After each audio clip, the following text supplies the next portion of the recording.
Okay, we are starting again. Better. Okay, we are here with Jordan today, and we're going to talk about yoga teacher things that yoga teachers need to bring into their life, or things that yoga teachers need to like kind of work on when they first start teaching. So, Jordan, what's your name and what did you start teaching with, and like what style, and like maybe where you taught or your first experience of teaching yoga? So I started practicing yoga in 2004. Got certified to teach 200 hours teacher certification in Vinyasa in 2010. It was the certification was in Vinyasa. The instructor was heavily forest yoga influenced, so we got a lot of alignment, a lot of hands-on adjustments and things like that in the program, and that helped a lot. When I first got my certification, I assisted another teacher for like 6 months in her class. All I did was like hands-on adjustments, and so that helped cue all of the alignments, you know, and doing that gave me a better understanding of how to verbally cue that, because sometimes you can't get to everybody, and as a teacher, that's, you know, I feel like that's beneficial to know how to verbally cue that adjustment. And some people just don't like hands-on in period. So anyway, did I answer all the questions, or? Yeah, no, I think that's good. I had a teacher when I first started that said if I can't verbally get a student into a yoga pose or verbally get them to change what I need them to change verbally, it's going to be even harder for me to physically help them out. So that kind of like made sense that like you were kind of learning both at the same time, which is kind of cool. And so I think I missed one, but my first teaching experience was yeah, one of the questions I wanted to ask is, what do you wish you had access to when you first started teaching? So maybe something that maybe you didn't get, but you feel like you would benefit from having access to that, whatever it is. More of, you know, whatever. Nothing really comes to mind for me.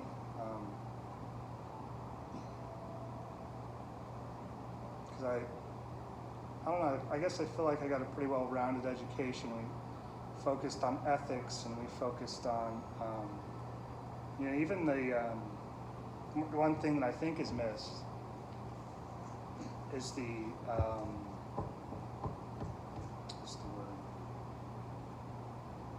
philosophy behind it, and right. the history of it, and kind of where it comes from, right, and why, you know, like why, right. Why do we do this? Right, What's the intention, American right? yoga teachers don't always learn that. We kind of skip over it. It's like the whole intention from what I was taught originally was all the yoga asanas were done so people could sit and meditate longer. And, you know, just that whole trying to connect with everything around you. Yeah, I would agree. Like our American Western society has really left out a lot of like that history. Yeah. And another thing I think is missed is the transition from one asana to the next is also a pose. And a lot of times, you know, as Americans, or maybe just the world in general, we're always in such a hurry to get to the next thing, like instantly, that we miss all that in between. Right, you like know, stopping, breathing. Right, and just moving really slow, feeling every muscle fire, and feeling everything on your way to it. So when you get there, you have more knowledge of everything. Yeah, I like that one. Okay, next one is, how do you take care of yourself so you can take care of others? So when you're teaching a lot, like, how do you feel like you have to take care of yourself maybe extra than like when you're just not teaching? So when you're not going in a room full of people. when I was teaching, I made it a point to either take a class prior to the class I was teaching, so I could physically get myself ready and open and flexible, or just show up an hour and a half early and do my own practice. And then just, try to eat cleaner, and really be thoughtful of what I put in my body, particularly like the 12 to 24 hours prior to when I'm going to teach. So I want to make sure that I'm clear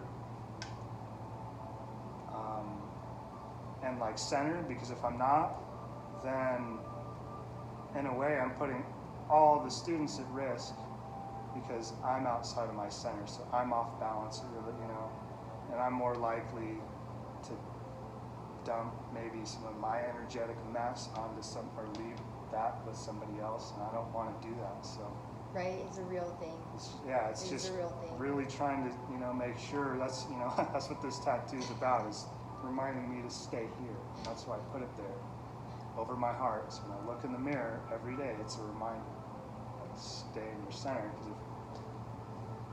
I like that one.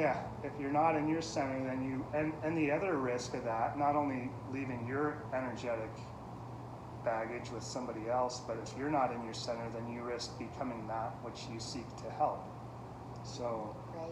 you risk taking something on of somebody else's, trying to help them through their process, but because I was just gonna ask that. Yeah. If you feel like you don't eat or don't sleep right, or you're energetically off, like then you're more perceptible to taking on things that aren't yours. Totally. Maybe walking away with that. So that was I another like that one. that was another thing that I tried. And it's hard to really explain that sometimes to other people, like what's happening, like in the yoga room. It goes beyond poses Right. and beyond just being together. And so what I would do, make a point to do was, it was different because I lived in Sacramento, so the weather's different. When I would get home, before I really engage with anybody else, I'd go out into the garden barefoot and just stand there and just try to visualize like everything just kind of that's on me and that I'm holding, like draining out into my feet and giving it back to the earth so the earth can, that's why I took it to the garden, right? Right. Not only is it Yeah. the physical garden, but it's also the garden. Yeah, So I you're love that. giving it back to the earth to turn it into something that then will feed you or nourish you in some ways. Yeah, I like that because I just did a grounding theme on my classes, and that was one of the things, like get your feet into the earth to feel grounded for like anything. Okay, we have one more question. All right. Okay, the next question is, how do you create energetic boundaries with your students or in class? Or, I feel like you kind of touched on that with the last, kind of what you went into with the last question, but is there anything specific? Maybe you just said it. With your feet into the earth, yeah. which is definitely Well, creating like an energetic boundary for yourself, going home and that's more clearing like out a- any energy yeah. that could follow you out of the studio or out of the space that you were teaching. But any other ideas for energetic boundaries that you have that just come up?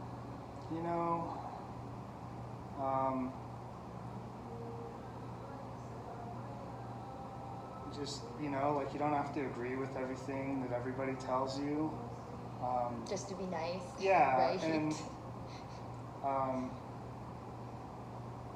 try to keep the personal life separate as much as possible.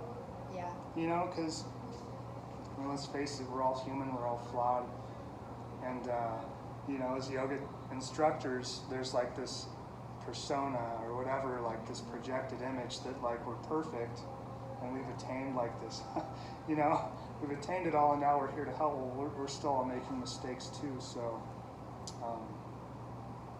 just try not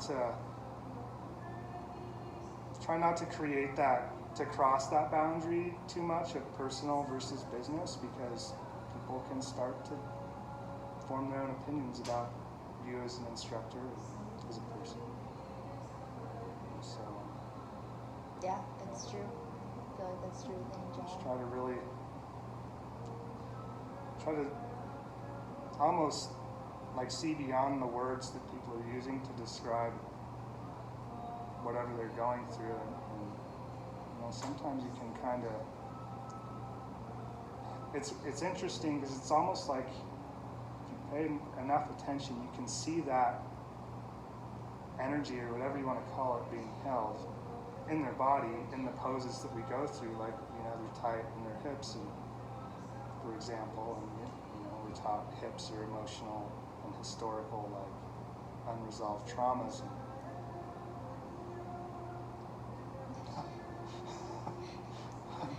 Going down the rabbit hole now. I get that. I get that. No, that's good. That's good. I'm glad you brought that up. About it is a hard thing to kind of learn how to create an energetic boundary with people, like It's really hard. especially when you're a really nice person and you're giving and you want to give that person as much of you basically as possible, Yeah. you know, but maybe sometimes that always isn't, you know, possible. Yeah, especially in this work, because Yeah, sometimes you have to kind of take it slow. it's kind of what you're. Keep your own kinda what energy we're all here in and for. not share maybe too much some days.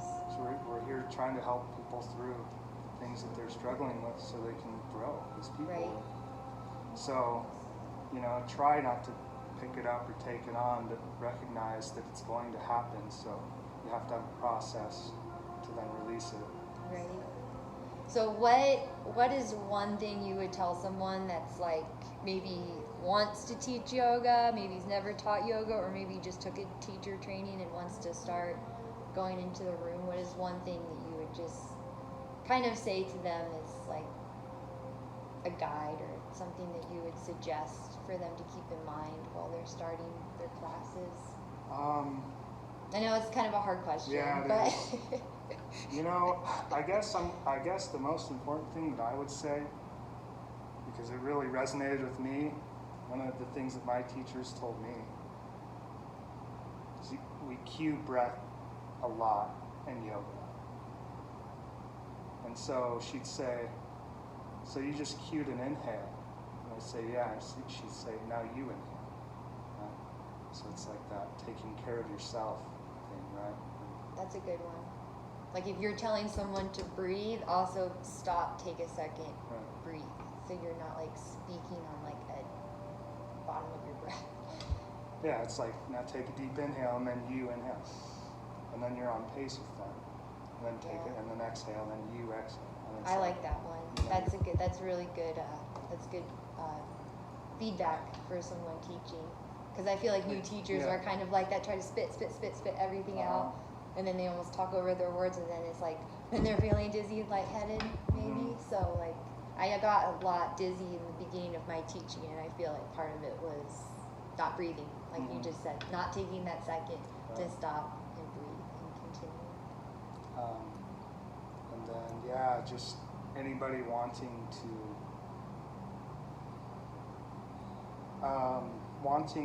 go, like, get into teaching, I would probably, so I hope you're ready to, like, really look inside, because everything that you've been pushing down and everything that you've been unwilling to look at is all going to come up. Yeah, that's awesome. But, you know, Thanks for sharing. just Thanks even for that, sharing just all that. even that aspect makes it worth it, right? Okay, high five. Thanks for letting me interview you, Jordan. You're welcome. I hope